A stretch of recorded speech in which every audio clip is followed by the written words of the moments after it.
तेरवाध्याय प्रारंभ। ओम श्री साई राम। ऋषि बोले, हे सूत जी, कृपया कर हमें यह बताइए कि राजा दृढ़ धनवा ने पुरुषोत्तम मास की सेवा से क्या प्राप्त किया। सूत जी बोले, हे ब्राह्मणों, श्री नारायण ने भी नारद जी को ये इतिहास पहले कहा था, वही मैं तुम्हें सुनाता हूँ। श्री नारायण बोले, हे नारद, राजा दृढ़ धनवा की गंगा समान पवित्र पुरानी कथा तुम सुनो।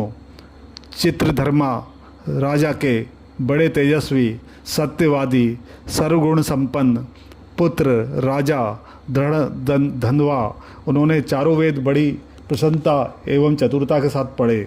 विद्या अध्ययन करने के उपरांत गुरुजी को दक्षिणा देकर आज्ञा प्राप्त कर अपने पिता के नगर में आए। नगर निवासियों को आनंदित करते हुए नगर में आपने महल में पहुंचकर पिताजी को प्रसन्न किया। तब राजा ने विचार किया, अब मुझे बाकी बचे समय में प्रसन्न मुख दो भुजा वाले श्री कृष्ण की आराधना करना चाहिए।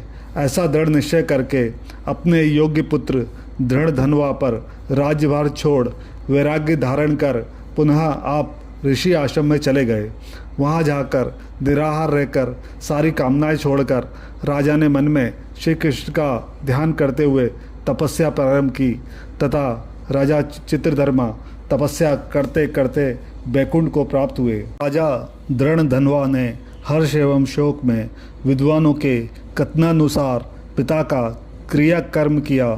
पवित्र नगर पुष्करावर्तक में नीति शास्त्र में निपुण राजन राज्य करने लगा। उनका विवाह विदर्भ देश के राजा की पुत्री गुण सुंदरी से हुआ। उनके 4 सुंदर चतुर पुत्र हुए तथा चारुमती नाम की एक पुत्री हुई। उनके चारों पुत्र माननी शूरवीर थे। चित्रवाक, चित्रवाहा, मणिमान, चित्रकुंडल उनके नाम थे। श्री नारायण बोले, एक दिन रात्रि में सोते समय राजा विचार करने लगा कि यह सब किस पुण्य का फल है। मैंने कोई तप नहीं किया, ना दान दिया, ना कोई हवन ही किया है। इस समय किसके पास जाकर अपने भाग्य का कारण जानूं। इस प्रकार विचार करते हुए रात बीत गई। प्रातःकाल ब्रह्म मुहूर्त में उठकर स्नानादि नित्य कर्म किया।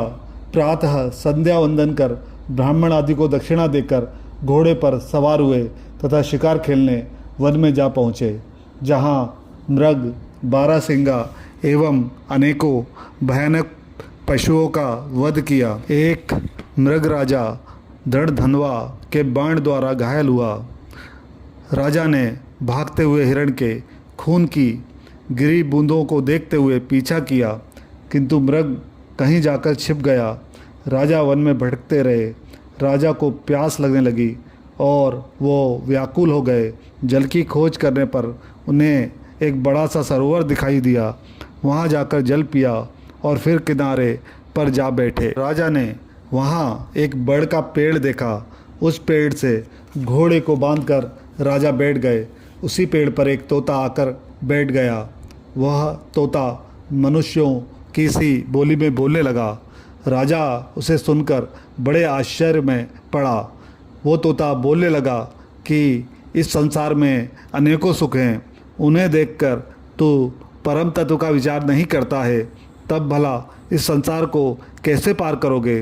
राजा के सामने वो कई बार इसी प्रकार कहने लगा, जिसे सुन राजा प्रसन्न एवं मोहित हुए। राजा विचार करने लगा कि यह तोता नारियल के समान अगम्य सारपूर्ण श्लोक को बार बार बोलकर क्या कह रहा है। यह श्री वेदव्यास जी के पुत्र श्री शुकदेव जी हैं क्या, जो संसार में डूबे मुझ जैसे मूर्ख को चेतावनी दे रहे हैं। इस प्रकार राजा विचारने लगा। इतने में वहाँ शिकार में बिछुड़ी सेना भी आ गई। तोता राजा को ज्ञान देकर उड़ गया। राजा भी तोते के वचन को याद करते हुए अपने नगर में आ गए। चिंता में डूबे राजा ने खाना पीना, बोलना, सोना सब छोड़ दिया। तब राजा के पास एकांत में आकर रानी ने पूछा, गुण सुंदरी बोली, हे राजन, आप इस प्रकार की उदासी कहाँ से ले आए हैं? उठिए, बातचीत करिए, सुख भोगिए। रानी के बार बार अनुनय करने पर भी राजा ने कोई जवाब नहीं दिया, क्योंकि राजा तो बार बार तोते के देवताओं के भी समझ में न आने वाले सारगर्भित वचन याद करते थे। नारद जी बोले, हे मुने, चिंता में ग्रसित राजा दृढ़ धनवा की कथा सुनाइए। पुरुषोत्तम मास महात्म 13वां अध्याय समाप्त। जय माता आपती।